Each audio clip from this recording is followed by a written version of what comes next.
ഇസ്ലാമിൽ ശിർക്കായതിന് ഒരു ജിന്നിനെ ഒരാൾ വിളിച്ച് പ്രാർത്ഥിച്ചത് ശിർക്ക് തന്നെയാണ്. ജിന്നെ കാക്കണേ എന്ന് ഇവിടുന്ന് ഒരാൾ വിളിച്ച് പ്രാർത്ഥിച്ചത് ശിർക്കാൻ യാതൊരു സംശയവുമില്ല. ഒരു ജിന്നിനെ ഒരാൾ വിളിച്ച് പ്രാർത്ഥിച്ചത് ശിർക്ക് തന്നെയാണ്. ജിന്നെ കാക്കണേ എന്ന് ഇവിടുന്ന് ഒരാൾ വിളിച്ച് പ്രാർത്ഥിച്ചത് ശിർക്കാൻ യാതൊരു സംശയവുമില്ല. ഈ കാലം മുതൽ ഈ 10-15 കൊല്ലമായി ഇസ്ലാമിക് ഓർഗനൈസേഷൻ പ്രവർത്തിച്ചിട്ട് ഒരു ക്ലിപ്പ്, ഒരു തെളിവ് ഈ ആളുകൾക്ക് കൊണ്ടുവരാൻ കഴിഞ്ഞു? ഇത് അഭിഷേകത്തിന്റെ ഇന്ന ആളുകൾ ജിന്നെ കാക്കണെ വിളിച്ച് സഹായിക്കും ചോദിക്കുന്നു.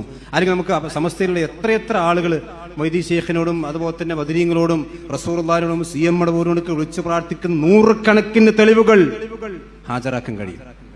ഒരു തെളിവ് ഇല്ല. അപ്പൊ വെറുതെ പറഞ്ഞുണ്ടാക്കാൻ അങ്ങനെ ഞാൻ പറഞ്ഞിട്ടില്ല. അങ്ങനെ പറഞ്ഞാൽ ശിർക്കാണ്. രക്ഷിക്കണേ എന്ന് പറയുന്നത് പോലെ ഒരാൾ ജിന്നെ രക്ഷിക്കണേ എന്ന് പറഞ്ഞാൽ അത് ശിർക്കാണ്.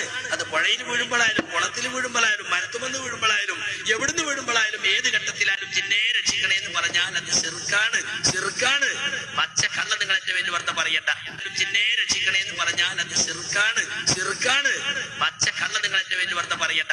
ജിന്നാകട്ടെ, മലക്കാകട്ടെ, മനുഷ്യനാകട്ടെ, കല്ലാകട്ടെ, മരമാകട്ടെ, എല്ലാറ്റിനെയും അതിനോട് ചോദിക്കുന്നതും പ്രാർത്ഥിക്കുന്നതും അള്ളാഹുവോട് ചോദിക്കേണ്ടതും അള്ളാഹുവോട് പ്രാർത്ഥിക്കേണ്ടതും അവരിൽ നിന്ന് ആഗ്രഹിക്കേണ്ടതും ചോദിക്കേണ്ടതും പ്രാർത്ഥിക്കുന്നതും പ്രതീക്ഷിക്കുന്നതും ആഗ്രഹിക്കുന്നതും എല്ലാം തെറ്റാണ്.